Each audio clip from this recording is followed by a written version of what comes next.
If I know anything about dining tables, it's that they're not supposed to have dirt and grime buried in the wood grain. So let's see if we can make it better. And if there's one thing I've learned from watching woodworking on YouTube, it's that sanding is the worst thing in the world.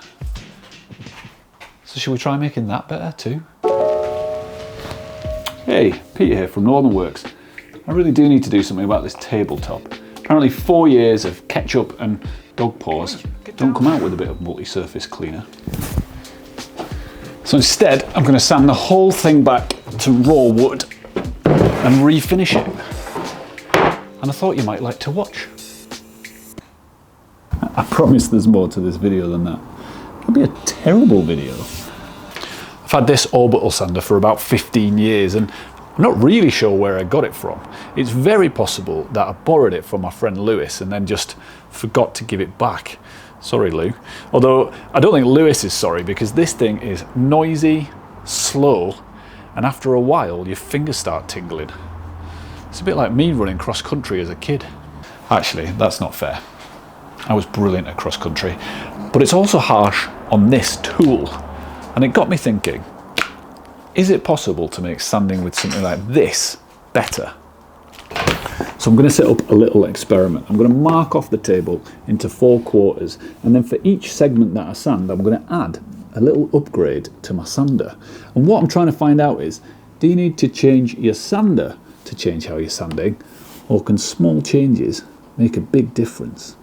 But before I do any sanding, I need my PPE. I haven't got any ear defenders for Archie though, so I'll put him inside while I'm doing this. Right, let's establish a baseline. This is my bone stock Black & Decker orbital sander with just a normal 125mm piece of sandpaper on it.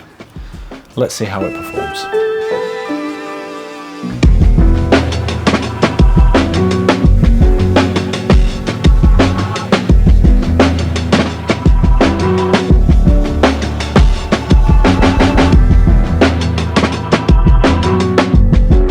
Right, we've got our baseline, and I have to say it was fairly slow and it was definitely noisy. So let's try our first upgrade and see if that makes a difference. And the first thing I'm going to change is I'm going to replace the normal sanding pad with a mesh sanding pad. This one's from Bosch, but most brands do it now. And supposedly the performance is massively different from a normal sanding pad. So we'll see. Right, so I'm basing my test on 3 main areas. Noise, which I'm testing with an app on my phone from about 2 meters away. Speed, measured by the number of complete passes it takes to get a good standard. And then finally, dust, measured by the height of a pile of dust collected from the tabletop that will fit in a 2 centimeter square. Probably not the most accurate, but it will be a good illustration of any difference. Compared to the baseline, the mesh sanding pad had mixed results. The noise was the same, as you'd expect, as was the dust, which is a big problem because that's just the dust that I collected from the tabletop. The whole workshop is now covered in a fine layer of dust, which is not great for your long-term lung health. But the more surprising thing was the performance. I mean, sure, it did a little bit better, 14 passes instead of 17 passes, but that's nowhere near the performance improvement that I would have expected. But I am expecting the next upgrade to have a big impact on both dust and performance. Dust extraction. Most sanders are designed to work better with dust extraction. The holes in the pad allow air to flow through, which removes dust from the surface and allows the abrasive to have better contact. These mesh pads have got even more holes, which should mean even more dust flowing through and even better contact. And even though this sander doesn't have a good connection port for dust collection, factory fit, I'm still expecting both types of disc to perform better with the vacuum than without it.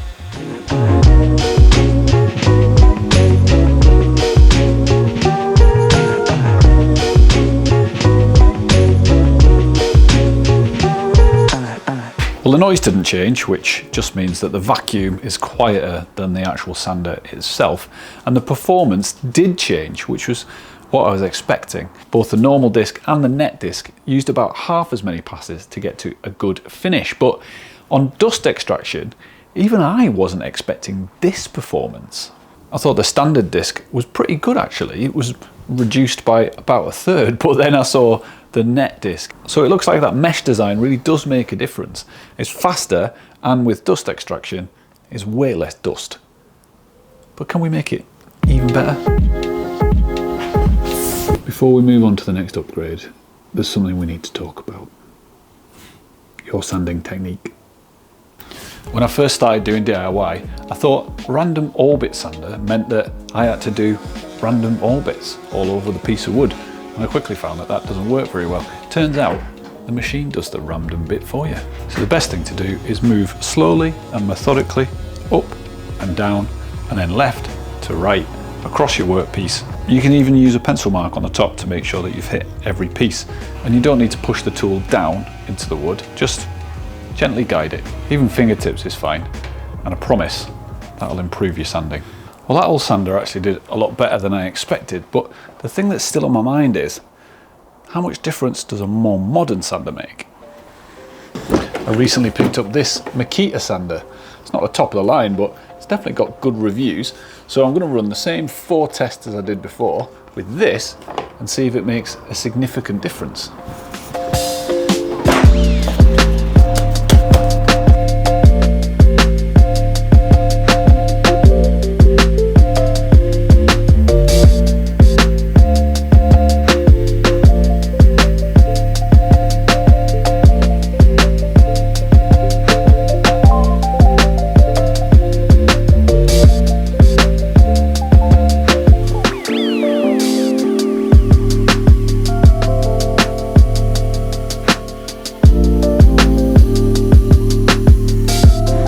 So intuitively, I'm expecting that if I throw more technology at the problem, I'm going to get better results. But before I give you those results, what if we try less technology? This is a card scraper, and it really couldn't be any more simple. It's just a rectangle of steel, although I am pretty sure that it works using quantum physics or voodoo. What's that? It's not voodoo. It's a microscopic burr of metal folded over on itself that then produces really good shavings and a super smooth finish. Come on, it's voodoo. To tell you the truth, I had mixed results using this, and partly that's because this is the first time I've ever used one, and partly because the top layer of finish that was already on the table meant that when I used it, I was just getting dust basically. It just couldn't handle it. But once I'd sanded off that first layer of old finish, then I was getting really nice shavings from the card scraper, and the surface of the wood felt more like it had been hand planed rather than sanded. And I'm really interested in learning how to use this better, just like I have with my other hand tools, because unlike power tools, I can come into the workshop, I don't have to wear a load of bulky PPE, and I don't have to worry about making loads of noise and loads of dust, which means I can come in here more often and build more stuff. So, on to the results of the experiment. And I don't think it'll be a surprise to anyone to learn that a bigger, more modern sander did perform better than a 20-year-old DIY sander. It was quieter and slightly faster in every configuration. I did think that a minor miracle had happened when, even with the basic sandpaper, there was absolutely no dust at all. But then I disqualified it quickly after, because I realised that it was just blowing all the dust out the port straight onto my shorts. But do you want to know my actual recommendation if you want to make your sanding faster, safer, and get a better finish? Dust collection. Now, it doesn't need to be that one, obviously, but in my test, hooking up any sander to a filtered vacuum massively increased the speed, even with the most basic sanding disc on the cheaper, smaller tool. And to my eye, I got a more even, more consistent finish. So if you're looking to make sanding a little bit less of a chore, and you were thinking about upgrading your sander, then maybe upgrading your dust extraction would be a better first step. I need to own up to a dirty little YouTuber secret. I couldn't really be bothered finishing all of that sanding, so I've just chucked the old tabletop out with the bins And it's a great excuse to build a new dining table, which is also some good new content for the channel. I'm kidding. I finished all of that sanding, and then I finished the tabletop with a couple of coats of hard wax oil, and now it's back in the dining room, ready for dinner. If you found this video useful, and I really hope that you did, then give it a like. Help some other folks find it. See you again.